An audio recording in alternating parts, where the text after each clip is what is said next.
30 degrees north latitude, 42 degrees west longitude. The gray Atlantic heaved beneath a low ceiling of mist as Lieutenant Commander William Draw banked his Grumman TBF Avenger into a steep turn. Below, a black shape slid beneath the waves, U-569, beginning her desperate dive. He had 90 seconds. The ocean erupted in white plumes as two depth charges found their mark, and within minutes the submarine's oil spread like ink across the water. From the deck of USS Bogue, sailors watched the slick widen, a small victory in a war of attrition measured in tons, miles, and lives. That moment, on the 22nd of May, 1943, would mark the turning of the tide in the Battle of the Atlantic. The escort carrier, a ship derided as too slow, too fragile, too small to matter, had just proven itself decisive. In the empty expanse once called the Mid-Atlantic Gap, air cover had finally arrived, and with it, a new kind of warfare. The hunters were about to become the hunted. What had begun as a desperate experiment would soon rewrite the doctrines of naval power. How did these humble vessels, the escort carriers, close the gap, break the wolfpacks, and win the Atlantic? In early 1943, the North Atlantic was dying by the mile. Convoys that once slipped confidently through its gray expanse now crept forward beneath constant threat.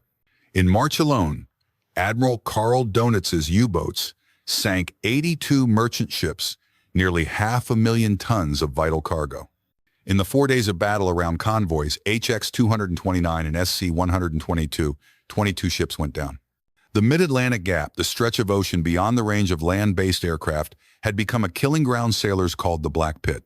Here, no aircraft patrolled the skies, no destroyers could arrive in time, and submarines surfaced freely to hunt, recharge, and strike again.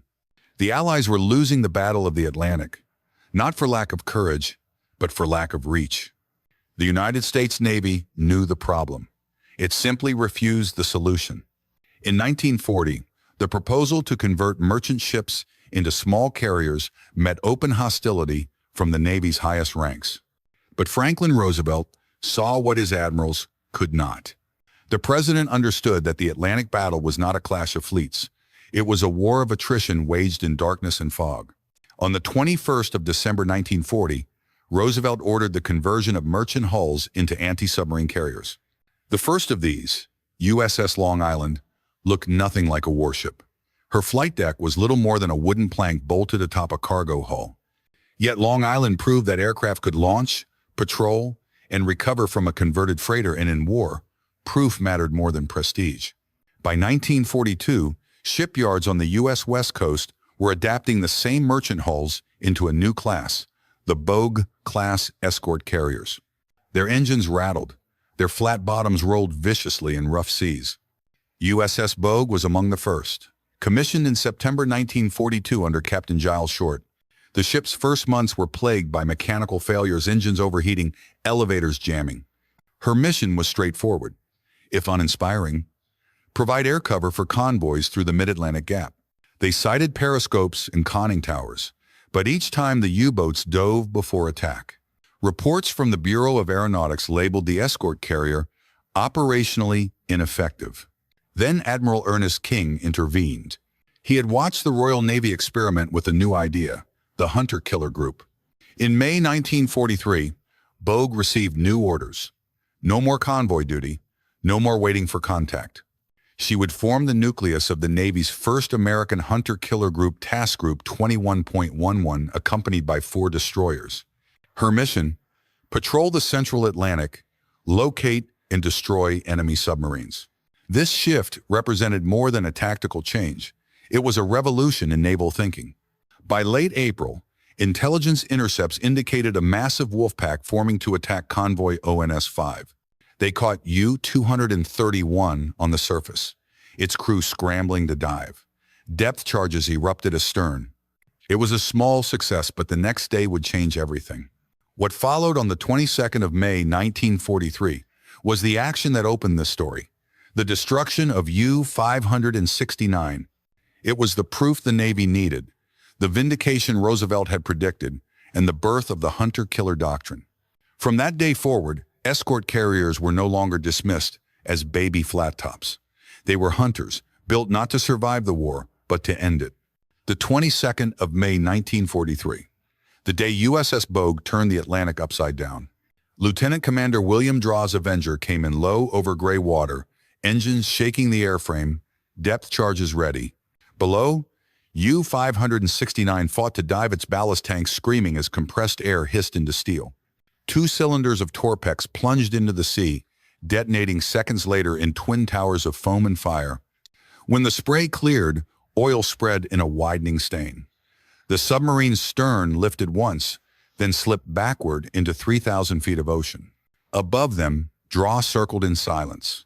He had just proved that a converted merchant ship could hunt submarines in the open sea. 47 men escaped the wreck, 21 never surfaced again. That single kill was not just revenge, it was revelation. The hunter-killer group worked. In a matter of hours, it had accomplished what months of convoy escort duty had not. For Karl Dönitz, it was the first crack in a wall that would soon collapse. Within days, the pattern repeated. Bogue's Avengers found U-305 by early June.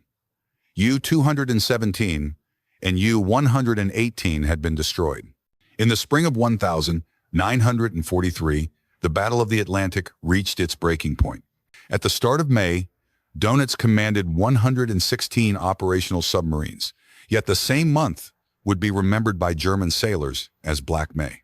41 U-boats were destroyed, nearly one-third of the fleet at sea. New centimetric radar could spot a periscope or conning tower even in fog and darkness. Lee lights, powerful search lamps, mounted under aircraft wings, turned night into day. Destroyers now carried improved depth-charge throwers and hedgehog mortars that could attack without losing sonar contact. Intelligence officers decrypted Enigma messages fast enough to direct hunter-killer groups toward fresh targets. "The losses are too heavy," his signal to all boats read. "All U-boats are to withdraw from North Atlantic convoy routes." After 3 years of domination, the German submarine offensive was broken in 3 weeks. The hunters had become prey. Through the summer and fall of 1943, Bogue's task group continued its relentless patrols. On June 5, aircraft discovered U-217 refueling from a submarine tanker, releasing depth charges that tore both submarines apart. By December, Task Group 21.11 had sunk 11 submarines and crippled several more. Numbers told a brutal story. In March, Allied losses exceeded 470,000 tons. It was a revolution in the mechanics of war. The escort carrier changed the tempo of the sea. Its 3-man crew pilot, radio man gunner, functioned as an autonomous combat system. At 100 feet, the pressure wave could crush a hull like a tin can. Later, acoustic homing torpedoes replaced guesswork with precision. Each patrol area was divided into sectors. Destroyers raced toward the coordinates, sonar pinging the depths. The submarines faced attack from above and below, trapped between air and steel. Built from cargo hulls, she carried not might but continuity, a permanent watch over the sea. The crews of Bogue lived hard. Their ship rolled endlessly in heavy swells. Pilots landed on a flight deck only 2 feet long, less than the length of a city block on ships that could roll 15 degrees even in calm seas. Yet they flew, again and again, in all weather, with minimal rest. What they lacked in glory they gained in purpose. Every freighter that reached Britain carried not just cargo but the continuation of the Allied war effort. By the end of 1943, the pattern was clear. The Battle of the Atlantic was no longer a defensive fight, it was an offensive campaign of annihilation. Escort carriers multiplied, their names Card, Corps, Block Island, marking a new kind of fleet. From the decks of USS Bogue and her sisters, the Atlantic looked different now, not as a graveyard of ships, but as a battlefield finally under watch. By early 1944, the Atlantic had grown quiet. The convoys still sailed in gray columns, but the hunters were gone. In their place came an army of shipwrights, welders, and factory crews who built the ships that sealed the victory. Among them stood an unlikely architect of naval power, Henry Kaiser, a construction magnate who had never built a warship before the war. Kaiser brought the logic of industry to the chaos of war. His shipyards in Vancouver, Washington, turned out Casablanca-class escort carriers at a pace that defied imagination. Using modular construction, prefabricated hull sections welded together like pieces of an enormous machine, his crews reduced build time from 8 months to just 3.5. At peak efficiency, Kaiser's yards launched one escort carrier every 7 days. Each displaced 7,800 tons, made 19 knots, and carried 28 aircraft. They had no armor, no luxury, and no time to rest. But they worked. This was industrial warfare in its purest form, simple ships, built fast and in numbers large enough to drown the enemy. While the Casablanca-class sailed to every ocean, the Atlantic campaign evolved into something even greater, a hunt for intelligence itself. On the 4th of June 1944, Task Group 22.3, centered on the escort carrier USS Guadalcanal under Captain Daniel Gallery, located a submerged contact off the coast of West Africa. Destroyers pounded the area with depth charges until a battered U-boat, U-505, burst to the surface. Lieutenant J.G. Albert David and 8 men climbed aboard the smoking submarine, expecting any second to be blown apart by scuttling charges. Working in knee-deep water, they disabled the charges, shut valves, and stopped the flooding. When they emerged, U-505 was theirs intact, afloat and alive. Inside were Enigma machines, codebooks, acoustic torpedoes, and maps of U-boat patrol zones. Today, the submarine rests in the Museum of Science and Industry in Chicago, a monument to courage, precision, and preparation. While the Atlantic quieted, the Pacific ignited. The same escort carriers that hunted submarines now carried a different burden: invasion support. In North Africa, during Operation Torch, 4 carriers provided air cover for landings. In southern France, during Operation Dragoon, they delivered close air support for advancing troops. USS Charger never left the American coast but trained thousands of naval aviators in carrier landings, freeing combat carriers for war. The ships built to close the mid-Atlantic gap had become indispensable across 2 oceans. Then came the test that would define them forever. The 25th of October 1944, the battle off Samar. 6 escort carriers, Fanshawe Bay, White Plains, Callinan Bay, Kitcoon Bay, Gambier Bay, and Streetlow formed Task Unit 77.4.3, call sign Taffy 3. At dawn, lookouts spotted pagoda masts on the horizon, battleships, cruisers, and destroyers of the Japanese Center Force, led by Yamato. Sprague did not run. He ordered every aircraft launched fighters, torpedo bombers, even planes unarmed for combat. Pilots flew into battle with depth charges intended for submarines, machine guns for ground targets, or nothing at all. Destroyers Johnston and Howell charged battleships, firing 5-inch guns until they were blown apart. Gambier Bay was pounded by cruiser shells and sank with 147 men. Streetlow was struck by a kamikaze, the first organized suicide attack of the war. But the sacrifice was not in vain. Admiral Takeo Kurita, deceived by the ferocity of the defense, withdrew. Naval historians would call it the most gallant action in United States naval history. The escort carriers, born to fight submarines, had stood against battleships and survived. Even after Samar, the work of the hunter-killer groups continued. By war's end, 11 U.S. Atlantic escort carrier task groups had sunk 53 German submarines. By 1944, America had built 151 aircraft carriers, 122 of them escort carriers. Life on a CVE was never easy. Bunks were stacked 3 high, air smelled of diesel and salt. In the North Atlantic, temperatures froze the steel decks. In the Pacific, heat turned compartments into ovens. They called their carriers Kaiser coffins and wore the name with pride. The escort carrier had not just closed the mid-Atlantic gap, it had closed an era. Victory at sea often comes not from guns or armor, but from vision, the ability to see what others cannot. In 1940, few in the United States Navy believed that small, slow escort carriers could change the course of a world war. But Franklin Delano Roosevelt did. A former Assistant Secretary of the Navy himself, Roosevelt understood the nature of modern conflict better than many of his admirals. Presence over punch, one aide later summarized his thinking. Not speed, Not size, but persistence. Roosevelt saw that the Battle of the Atlantic was not a duel of fleets, but a war of logistics. Land-based aircraft could protect the approaches to Newfoundland and Ireland, but the mid-Atlantic gap, that 700-mile no-man's land, remained open. He realized that even a slow ship with 24 aircraft could change the equation if it could be everywhere, all the time. And he was right.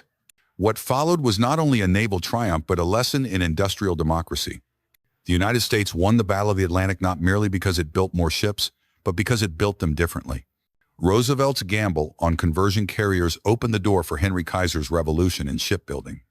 The result was a fleet that grew faster than the enemy could destroy it. Industrial capacity had become a weapon in itself. The men and women in America's shipyards, the welders, the riveters, the clerks, fought the war as surely as any pilot or sailor. They proved that innovation was not confined to laboratories or admirals' maps. In Britain, where the concept had first taken root, the Royal Navy embraced the lesson with equal zeal. Together, the U.S. Navy and the Royal Navy divided the ocean into coordinated patrol zones. Dönitz's vaunted wolfpacks, once symbols of unstoppable menace, were suddenly hunted down in their own element. The escort carrier and her hunter-killer groups did more than destroy submarines. They broke morale. They demonstrated that technology and persistence could overturn even the most feared weapon of its age. When the Pacific Campaign demanded air support for amphibious invasions at Guadalcanal, Tarawa, Saipan, and Leyte, it was the escort carrier. Slow, expendable, persistent, they became floating airfields that followed the army ashore. The Soviets studied the concept for post-war submarine defense. Even Japan, in its final months, converted merchant hulls into makeshift carriers, a grim mirror of the idea Roosevelt had pioneered in peace.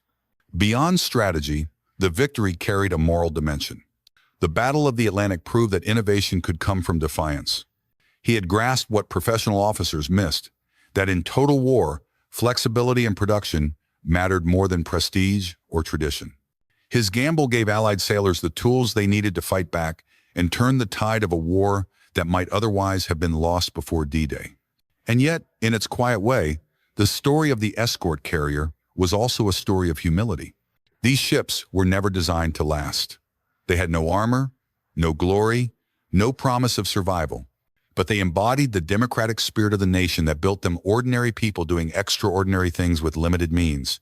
From the steel mills of Pittsburgh to the flight decks of Bogue and Card, the same truth echoed: power lay not in perfection, but in persistence. By 1945, the U.S. Navy had accepted what Roosevelt had seen 5 years earlier. The escort carrier was no longer a stopgap, it was an institution. Post-war designs like the commencement Bogue-class incorporated the lessons of wartime production. The Navy that once mocked baby Flattops now built them purposefully. The world had changed, and so had war. From now on, victory would depend not only on what a nation could fight with, but on what it could build, and how quickly it could build it. The Atlantic was won not by the biggest ships, but by the smallest. By the summer of 1943, the vast gray ocean that had once swallowed convoys had become a graveyard for the hunters themselves.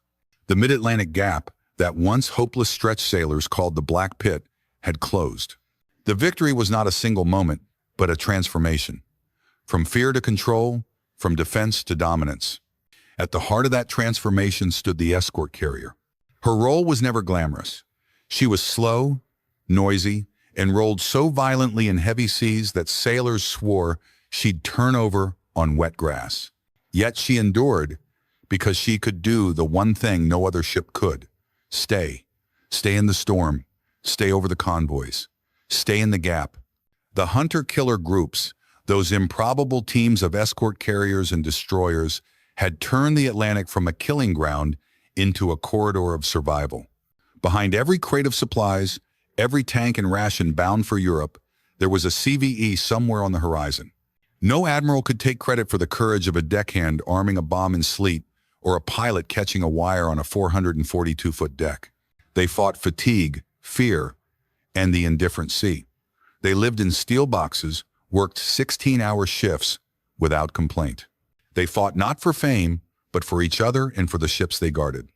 By war's end, America had built 151 aircraft carriers. Of these, 122 were escort carriers. 80 served under the U.S. flag, 38 with the Royal Navy. In return, they had sunk 53 German U-boats and more than 30 Japanese submarines.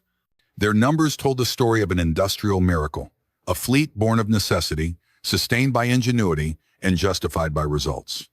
The victory at sea reshaped the world's understanding of naval warfare. She proved that persistence, coordination, and intelligence could overcome stealth and terror. By 1960, not one remained in active service. Most were scrapped or sold, their missions completed, their purpose fulfilled. The Cold War's anti-submarine task forces were direct descendants of those humble, hunter-killer groups that once roamed the Atlantic. They had done their job too well. The U-boat threat never returned. Even the Soviet Navy, with its hundreds of submarines, never attempted the kind of massed wolfpack campaign. She embodied the fusion of technology and humanity that defined America's war effort. Built by hands that had never held a welding torch before 1940, crewed by sailors who had never seen combat, Roosevelt's gamble had paid off. Democracy could outbuild, outthink, and outlast dictatorship. We flew from a merchant ship with a flight deck nailed on top. We did it anyway. In that quiet defiance lies the essence of the escort carrier and perhaps of the entire Allied war effort.